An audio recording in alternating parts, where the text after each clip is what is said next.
Buenos días, iglesia. Es una bendición por este medio poderles saludar.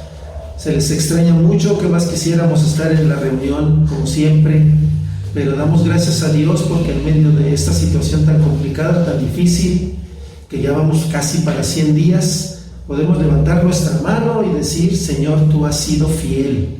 Hemos experimentado tu amor, tu misericordia, tu provisión, tus cuidados. Y podemos decir: Ebenecer, hasta aquí nos ayudó el Señor. Tal vez te preguntes, ¿qué quiere decir eso de Ebenecer? Déjame comentarte que la palabra de Dios nos narra en el libro de 1 Samuel, capítulo 7, que el ejército de Israel había sido agobiado por tanta derrota a mano de los filisteos. Derrota tras derrota. Habían perdido amigos, habían perdido familiares, les habían quitado casas, ciudades enteras. Y agobiados llegaron con Samuel, le dijeron: Samuel, clama a Dios por nosotros. Y Samuel fue muy claro y les dijo: el problema es su idolatría. Agarren sus ídolos, quítenlos, rómpanlos y pídanle perdón a Dios.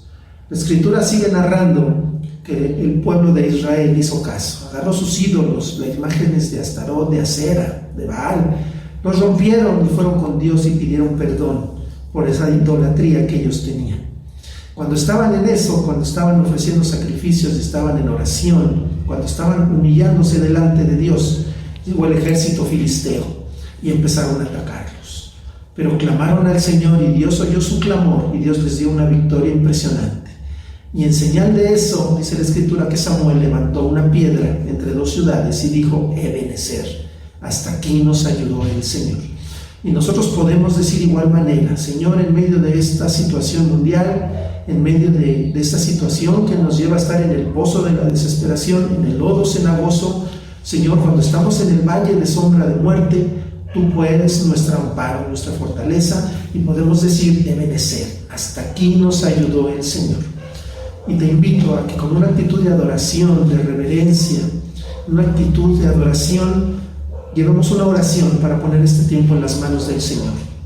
Demos gracias por estos medios electrónicos por medio de los cuales podemos comunicarnos, y pongamos este tiempo de estudio, de lectura, de meditación a la palabra del Señor, que llegue a nuestros corazones, que pongamos estas palabras por obra, que seamos hacedores, no nada más oidores. Te invito a que oremos.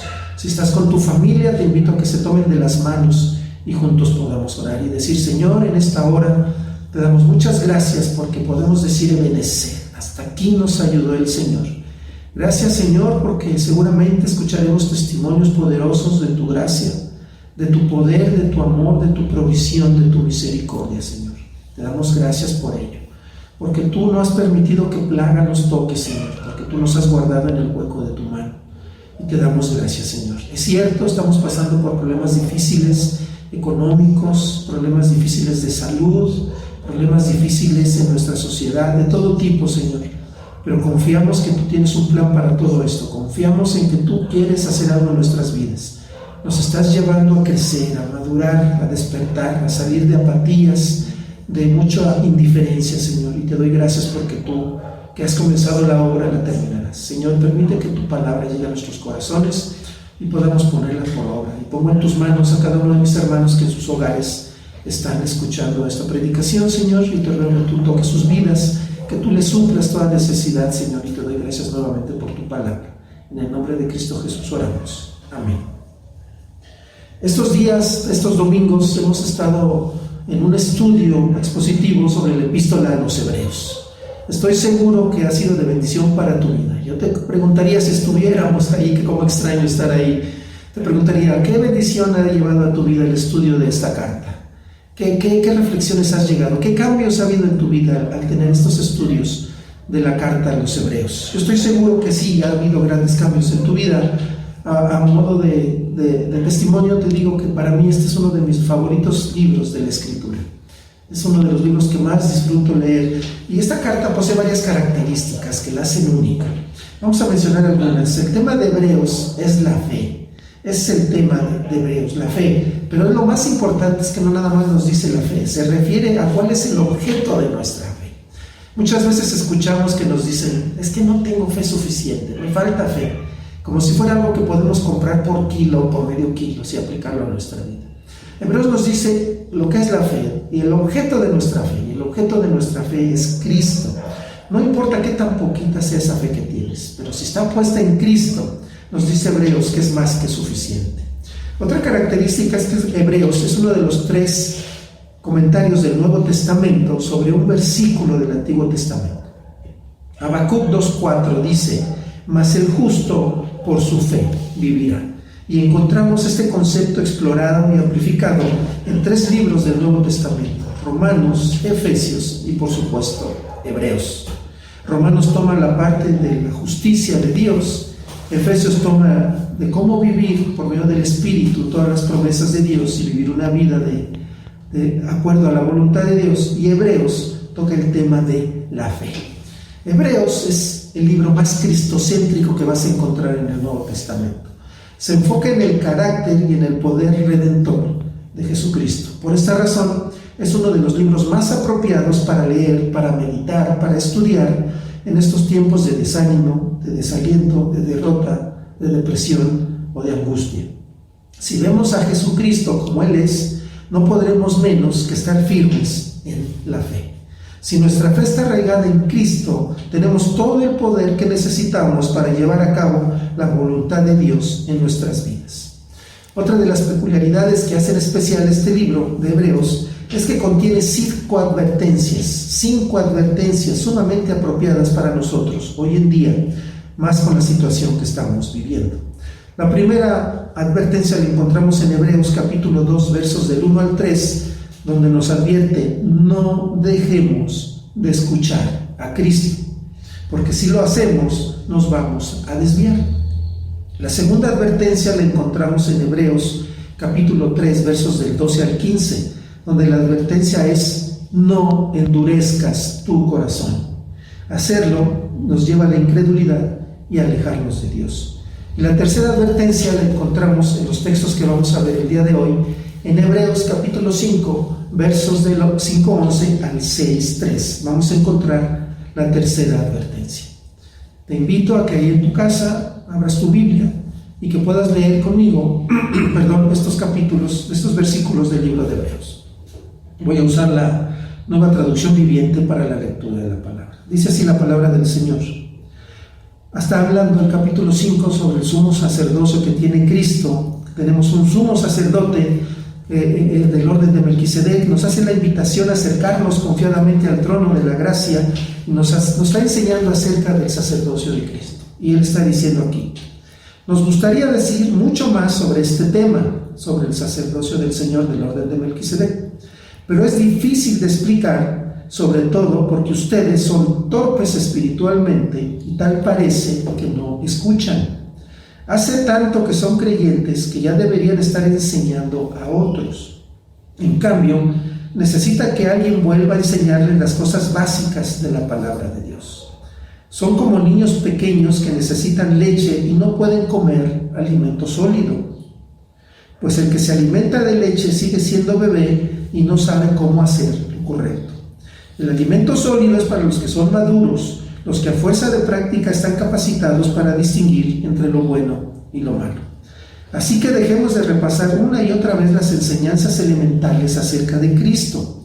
Por el contrario, sigamos adelante hasta llegar a ser maduros de nuestro entendimiento. No puede ser que tengamos que comenzar de nuevo con los importantes cimientos acerca del arrepentimiento de las malas acciones y de tener fe en Dios. Ustedes tampoco necesitan más enseñanza acerca de los bautismos, la imposición de manos, la resurrección de los muertos y el juicio eterno. Así que, si Dios quiere, avanzaremos hacia un mayor y mejor entendimiento. ¿Cómo ves, iglesia? ¿Qué te parece, mi hermano? ¿Qué opinas de estas palabras? Cuando veo esto, cuando leo esto, viene a mi mente cuando mi abuelita corríamos a buscar consuelo en sus brazos, que nos decía: pues ¿qué hicieron, criaturas? ¿Qué hicieron? ¿Qué pasó? ¿Por qué habla tan fuerte el escritor de Hebreos a los destinatarios de esta carta?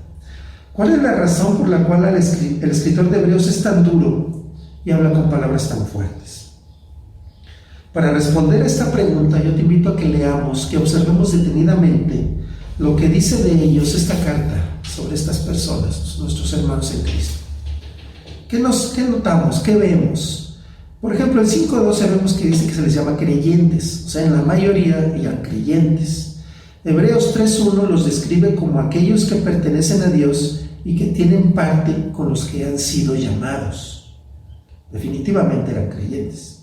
Aparte tenían bastante tiempo en el Evangelio, no eran nuevos creyentes, tal vez había algunos, pero la gran mayoría tenían mucho tiempo en el Evangelio.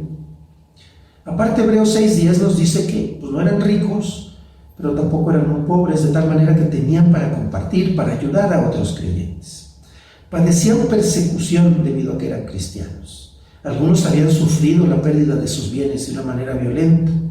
Les tocó vivir en una época, más o menos por el año 60 después de Cristo, en la cual era la peor época porque era la decadencia máxima de los emperadores romanos.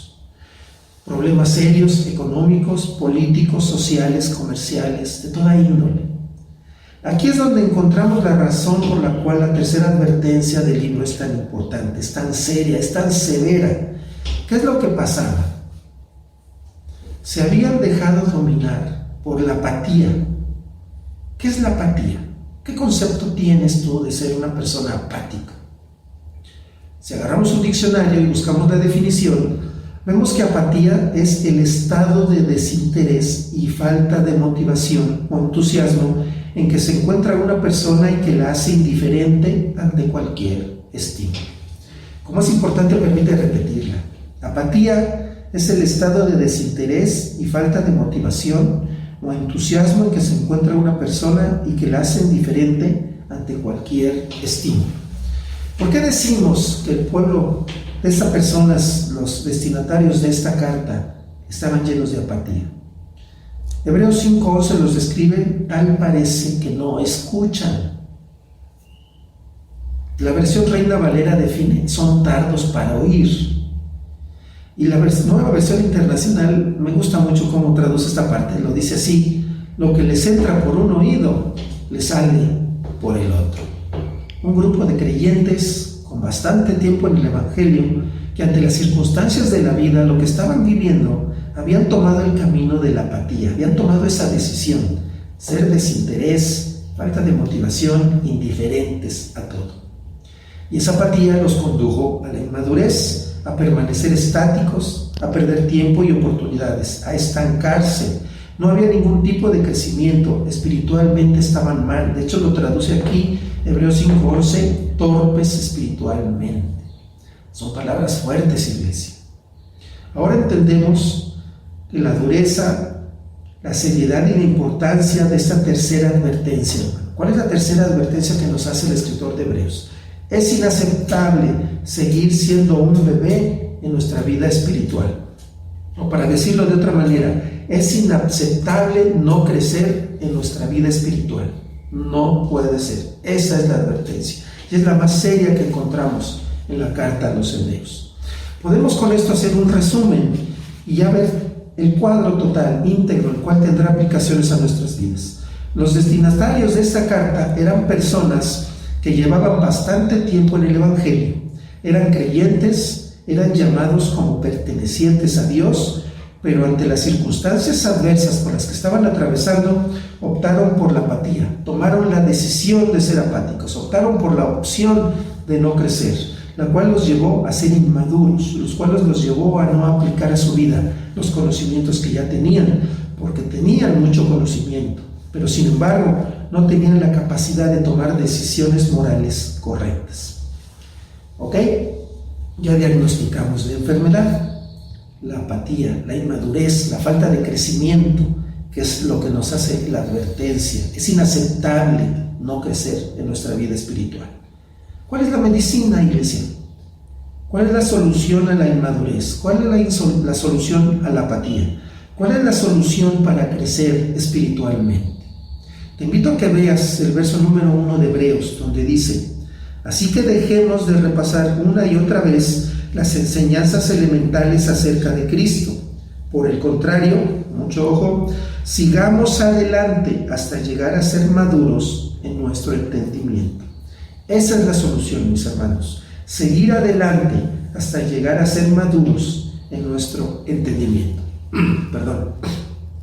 ¿Cómo crecemos entonces espiritualmente? ¿Cómo se toma esta medicina? ¿Cómo actúa en nuestras vidas?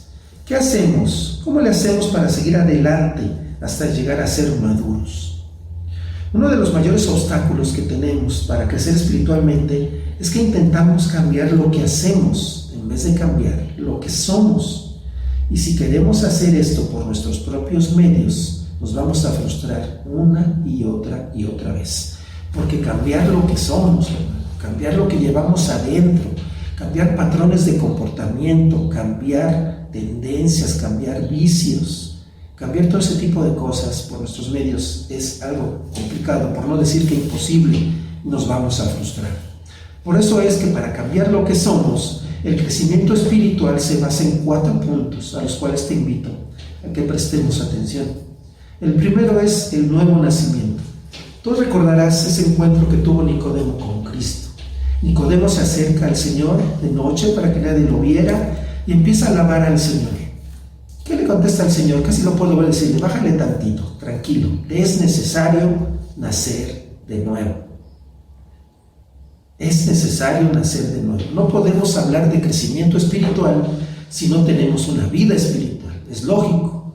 ¿Tienes vida espiritual? Debemos de crecer. No tienes una vida espiritual, ¿cómo te pido un crecimiento? ¿Qué dice la Escritura sobre la condición del hombre o la mujer que no ha nacido de nuevo? En este punto me va a costar trabajo esto porque ya ves que estamos acostumbrados a que interactuar y te hago preguntas y respondes y entre todos llegamos a conclusiones y aprendemos todos juntos de la palabra de Dios. Pero en este caso, pues, te invito a que si estás ahí, pues me ayudes allí donde te encuentres. La pregunta es: ¿qué dice la Escritura sobre la condición del hombre o la mujer que no ha nacido de nuevo? ¿Cuáles son las respuestas? No percibe las cosas de Dios, para él o para ella son locura, no las puede entender, no las puede discernir, no las puede obedecer, tiene cegado el entendimiento, sigue la corriente de este mundo, hace la voluntad de su carne. Esas son las características que nos dice la Escritura que hay en un hombre o una mujer que no ha nacido de nuevo. Pero ante esto, ¿qué sucede cuando nacemos de nuevo? El Espíritu de Dios crea en nosotros una nueva vida, una íntima relación y unión con Cristo. El nuevo nacimiento no es una nueva religión, no es una afirmación de lo sobrenatural, no es el cumplimiento de ciertos ritos o una mejoría en nuestra naturaleza. No, es una nueva vida. La Escritura lo declara en 2 Corintios 5:17, que es un texto que estoy seguro que tú te sabes. De modo que si alguno está en Cristo, nueva criatura es. Las cosas viejas pasaron, y aquí todas son hechas nuevas. Por lo tanto, la respuesta del que ha nacido de nuevo siempre es en fe, en arrepentimiento, adoración y amor a Dios. Y se cumple en nosotros Gálatas 2:20. Con Cristo estoy juntamente crucificado, y ya no vivo yo, mas Cristo vive en mí, y lo que ahora vivo en la carne lo vivo en la fe del Hijo de Dios, el cual me amó y se entregó a sí mismo por mí. Entonces, ¿cuál es el primer paso para tener una vida espiritual, para crecer espiritualmente? Tener una vida espiritual a través del nuevo nacimiento. Si ya lo tienes, te invito, te exhorto a que crezcamos. Y si no, te invito a que tú tomes este paso, que el Espíritu de Dios actúe en tu vida para que tengas vida espiritual. El segundo paso para crecer espiritualmente se basa en la obra del Espíritu Santo en nuestras vidas. Si es una vida espiritual, si se trata de cambiar lo que somos, es indispensable que el Espíritu de Dios trabaje en nuestras vidas. No hay crecimiento espiritual en nuestras vidas si el Espíritu Santo no trabaja en nosotros, en cosas que solamente Él puede hacer. Recuerda que tratamos de cambiar lo que somos, no lo que hacemos. Y eso solamente lo puede hacer el Espíritu de Dios. Ahora hay buenas noticias. Dios está trabajando en nosotros. Él quiere ver a sus hijos desarrollando un carácter maduro. Y esto es muy fácil de ilustrar. Tú tienes hijos. Algunos ya tenemos nietos. ¿Recuerdas la primera vez que se aventaron a una alberca? El miedo que te dio cuando se aventó, cuando le pusieron ahí. ¿Cómo te sentías cuando lo veías ahí? ¿Te hubiese gustado que siempre hubiera estado ahí, nada más ahí, aprendiendo a flotar? ¿Cómo te sentiste cuando empezó ya a empezar sus primeras brazadas, sus primeros pataleos? Cuando ya solito empezaba ya a dar los primeros pasos en la alberca, cuando ya lo viste que el estilo de crawl, o el de dorso, el de pecho, el de mariposa, y ya cómo te sentías. Estoy seguro que ya tomabas tu reloj, tu tiempo para ver cuánto hacía, 50 o 100 metros. ¿Cómo estaba tu corazón cuando veías que tu hijo o tu nieto crecía en cada una de las áreas de tu vida? ¿Recuerdas cuando se graduó del kinder, o de la primaria, o la secundaria, o la prepa, o cuando terminó una carrera? ¿Cómo te sentías? Seguramente con gozo, con alegría, orgulloso de tu hijo o de tu nieto en este caso. Con Dios es igual. Él no quiere vernos ahí chiquitos, sin crecer, sin desarrollarnos. Eso no es natural.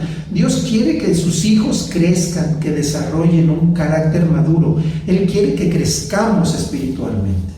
Y la buena noticia es que el plan de Dios es ese, que nosotros crezcamos. Romanos 8:29 nos da el modelo: conformarnos a la imagen de su Hijo. Gloria a Dios por ello. Lo más hermoso es que a pesar de cómo somos, Dios no se rinde, porque dice Filipenses 1:6 que el que empezó la buena obra la terminará hasta el día de Cristo. Él empezó el trabajo y Él no va a parar. Dios nos recibe tal y como somos, pero nos ama demasiado para dejarnos así. Por lo tanto, Él no va a permitir que te estanques. Él va a seguir trabajando. Dice Filipenses 3:13, olvidando lo que queda atrás, siguiendo la meta, el supremo llamamiento de Dios en Cristo Jesús. Y hay aún más promesas. Efesios 2:10, somos hechura suya. Entonces, Dios nos está martillando, nos está limando, nos está dando forma para que vayamos creciendo espiritualmente, basados en estas promesas de conformarnos a la imagen de su Hijo. Entonces tenemos dos formas en las cuales el crecimiento espiritual se basa: el nuevo nacimiento y el obrar del Espíritu Santo en nuestras vidas.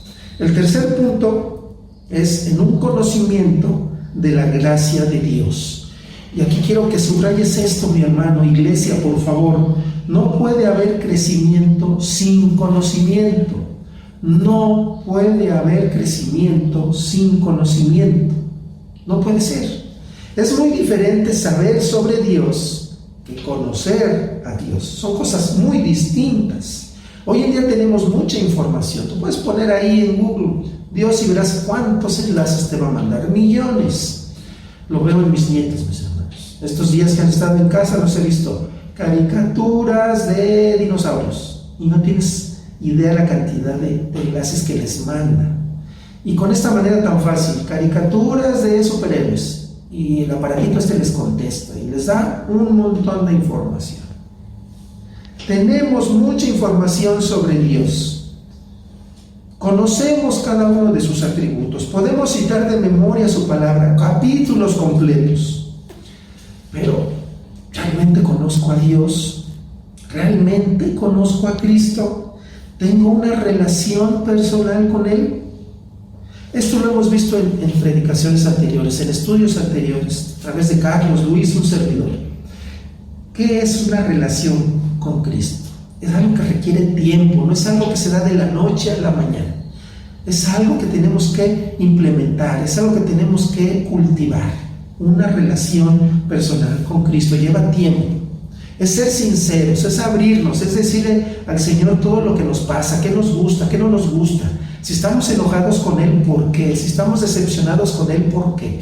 Es abrir nuestro corazón a Él y decirle todo lo que llevamos dentro. No es como sentarnos y decir, hola. Ah, sí, hola. ¿Cómo te ha ido? Ah, no, qué bien. ¿Qué tal la chamba? Pues más o menos. Eso no es comunicación. Una comunicación implica involucrarnos, pasar tiempo, ser sinceros, arriesgarnos, claro que sí. Pero qué mejor manera que arriesgarnos con aquel que nos ama, que dio su vida por cada uno de nosotros, que lo llevó a la cruz a clavar esa acta que había en nuestra contra, para hacernos libres, para hacernos sus hijos. Gloria a Dios por ello. Segunda de Pedro 3:18 nos dice, es un mandato: creced en la gracia y el conocimiento de nuestro Señor y Salvador Jesucristo. Ok, conocemos, pero ¿lo hemos vivido? Yo te pregunto, ¿Conocemos el perdón de nuestros pecados? ¿Lo hemos vivido? ¿Hemos experimentado la gracia de Dios? ¿Hemos vivido y experimentado el profundo e inmenso amor de Dios en nuestras vidas? Porque, mis hermanos, iglesia, no puedo dar lo que no tengo. Por eso es que es importantísimo esta exhortación que se nos da, esta advertencia de dejar la apatía, de dejar la indiferencia. No es posible estar estancados. Somos llamados a crecer espiritualmente. ¿Basados en qué? En un nuevo nacimiento, tener vida espiritual, la obra del Espíritu Santo en nuestras vidas, un conocimiento profundo de la gracia de Dios, una relación con Cristo, lo cual nos lleva a promover una actitud de servicio. Hebreos 5:12 dice: debiendo tanto tiempo llevan en el Evangelio, era para que deberían estar enseñando a otros. El servir es un ejemplo, es una actividad de un crecimiento espiritual. Ahorita, por ejemplo, estamos en la casa de tus hermanos Isaí y su esposa, que están moviendo, no tienes idea las cosas que hay aquí en estos momentos. Están sirviendo al Señor. Esto que nos está diciendo, que ellos están creciendo espiritualmente. Yo te invito a que donde estés crezcas, trabajes por otros, ayudes en lo poco, en lo mucho, porque ese es un termómetro que nos habla de un crecimiento espiritual. Gloria a Dios. Entonces, haciendo un resumen, iglesia, ¿de qué se trata todo esto? Un llamado al crecimiento espiritual, una advertencia que el escritor de Hebreos, inspirado por el Espíritu de Dios, le dio a ellos y que nos da a nosotros. Es inaceptable no crecer en nuestra vida espiritual. No puede ser. Tenemos que crecer. ¿Cuál es el problema? Nos dejamos llevar por lo que nos pasa. Ponemos los ojos en las cosas y no en el Señor. Bien lo dice Hebreos más adelante: puestos los ojos en Jesús. Eso fue lo que les falló a ellos. Vieron las circunstancias, no vieron al Señor, dejaron entrar en su corazón apatía, indiferencia, se estancaron, hubo inmadurez, no crecieron. Ese es el punto, ese es el resumen. Ahora bien, ¿qué papel, qué rol desempeñamos tú y yo en este proceso de crecimiento espiritual? ¿Nos quedamos sentados contemplando que Dios haga todo? ¿Le damos la responsabilidad a Él y luego le reclamamos: Señor, no crezco porque tú no quieres? No. ¿Dónde se desarrolla todo esto? En nuestro corazón, iglesia, en nuestro corazón. Así es como la Biblia lo llama, nuestra persona interior. Allí, en lo más profundo de nuestro ser, es donde nace la esperanza, donde se toman las decisiones, donde toma fuerza el compromiso, donde se guarda la verdad, donde se forma el carácter maduro, donde se forja el crecimiento espiritual. Es en nuestro corazón. Es por ello que la madurez, el crecimiento espiritual, requiere de ciertas cosas que sean guardadas en nuestro corazón y ciertas cosas que deben permanecer lejos, fuera de él. Un corazón descuidado invita al desastre, pero un corazón bien guardado en la palabra del Señor, en una relación con Cristo, conduce a la madurez, al crecimiento espiritual. ¿Qué concluimos, iglesia, con esto? ¿Qué podemos concluir? ¿Qué sucedió con los destinatarios de esta carta a los hebreos? ¿Por qué el escritor tuvo que hablarles tan fuerte, con esas palabras? ¿Por qué esa advertencia tan severa? Es bien sencillo, ya lo vimos ahorita, ya lo desglosamos. Descuidaron su corazón. Dejaron entrar cosas que debieron estar afuera. Dejaron entrar el desánimo, el desaliento, la derrota, la depresión, la angustia. Perdieron la fe. Cosas que debieron estar afuera. No se aferraron a una fe positiva. Y esa actitud los llevó a la apatía, a ser indiferentes, a estancarse, a no crecer, a retroceder, a ser bebés. Dejaron de tener relación alguna con Cristo. Lo sacaron de sus vidas. Qué tremendo. ¿Cuál sería la aplicación en este caso, amados hermanos? Iglesia, ¿cuál sería la aplicación? La aplicación de estos principios bíblicos es muy clara. La advertencia para ellos es más que pertinente para nosotros el día de hoy. Y son preguntas que nos tenemos que hacer, porque solamente con esto podemos crecer. Por muy doloroso que sea, no le demos vueltas. Por más frustrante que sea, no le demos vueltas. Hay que enfrentarlo. Vamos a hacernos estas preguntas. ¿He nacido de nuevo? ¿Realmente he nacido de nuevo? ¿O sigo siendo el mismo? ¿Será que nada más he tenido experiencias cristianas, pero no un encuentro personal con Cristo?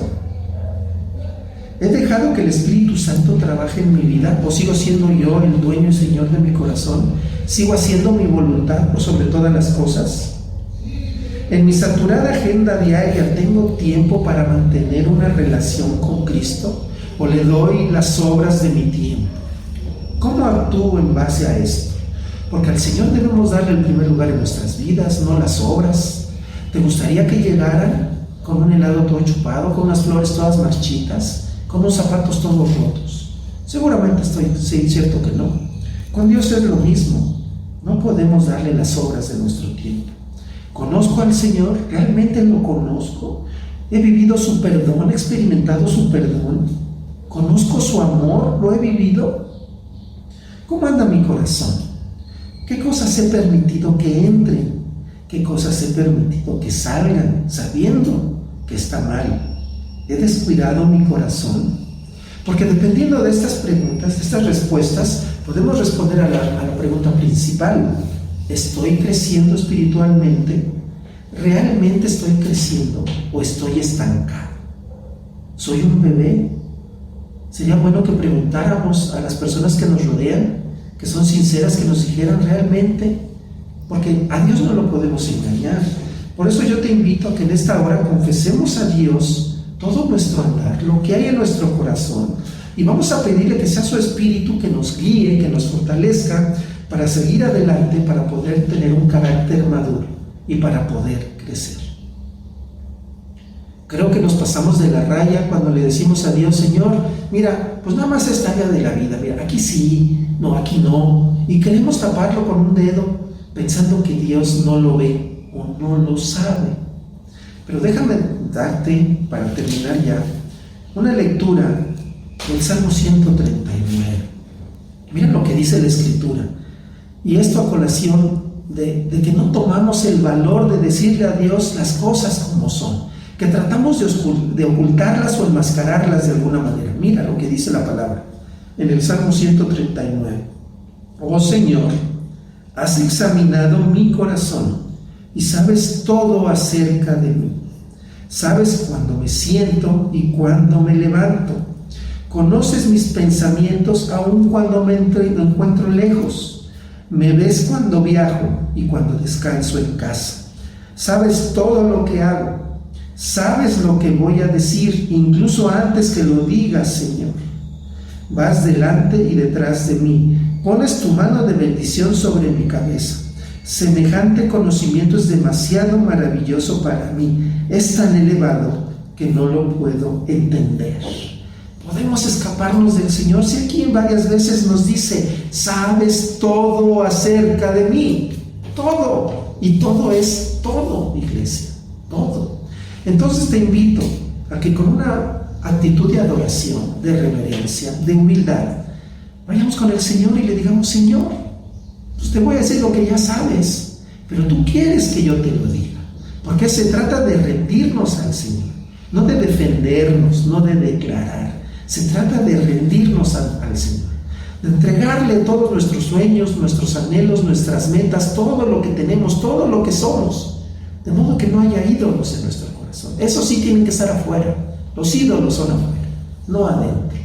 Y te invito a que hagamos esta oración para que le confesamos al Señor nuestras causas que hay en nuestro corazón y que Él tome el control de todo esto. ¿Estás de acuerdo?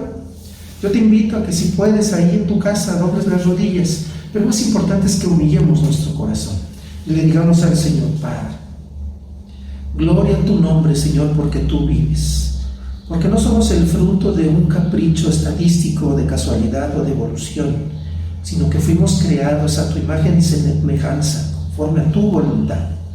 Dice tu palabra que en tu libro están escritas aquellas cosas que luego fueron formadas sin faltar una sola de ellas. Nos formaste en el vientre de nuestra madre, Señor. Y tú nos conoces mejor que nadie, Señor.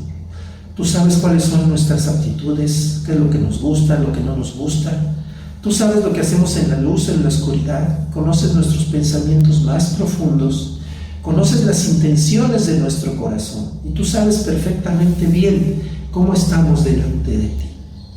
Tú conoces nuestro corazón, si realmente hemos permitido ciertas cosas de tu palabra en ella, o de plano le hemos cerrado la puerta y hemos dejado entrar otras cosas que no van de acuerdo a tu palabra, Señor.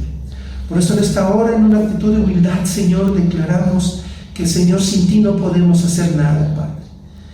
Queremos pedirte perdón por querer controlar nuestra vida de una manera totalmente irreverente, Señor, porque siendo tú Dios tan santo, tan soberano, tan poderoso, Señor, tan amoroso, lleno de misericordia, llegamos ante ti con altivez, con vanagloria, con orgullo, Señor.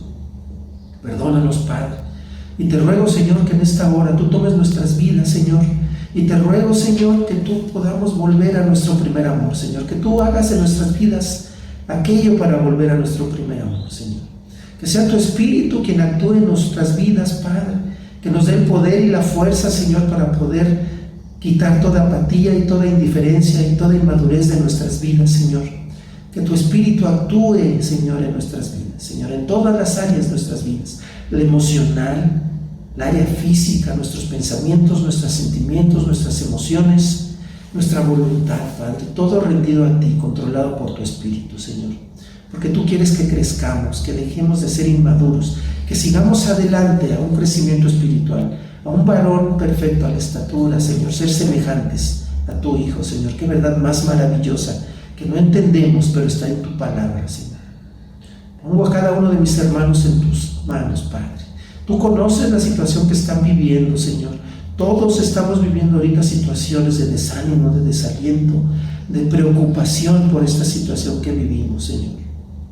Pongo la vida de cada uno de mis hermanos en tus manos. Pon en ellos fe, esperanza, confianza, que ellos puedan crecer, Señor, espiritualmente, que pongan su fe en Cristo, Señor, de tal manera que podamos ser más que vencedores, porque tú lo has prometido. Y, Señor, que crezcamos en la gracia y el conocimiento tuyo, Padre. Nos ponemos en tus manos y te ruego que esta palabra tuya llegue a nuestros corazones y dé abundante fruto, Señor, y pongas en nosotros el querer como el hacer por tu buena voluntad. En Cristo Jesús oramos. Amén.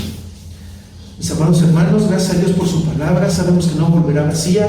Gracias por este hermoso grupo de hermanos, de mis hermanos en Cristo, iglesia, que ponen sus talentos, sus casas para toda esta tecnología. Llegue a todos nosotros. No tienes idea de los problemas que hemos sorteado el día de hoy. Doy gracias a Dios por sus vidas y te doy gracias a ti porque tu vida me enriquece. Tu testimonio me enriquece.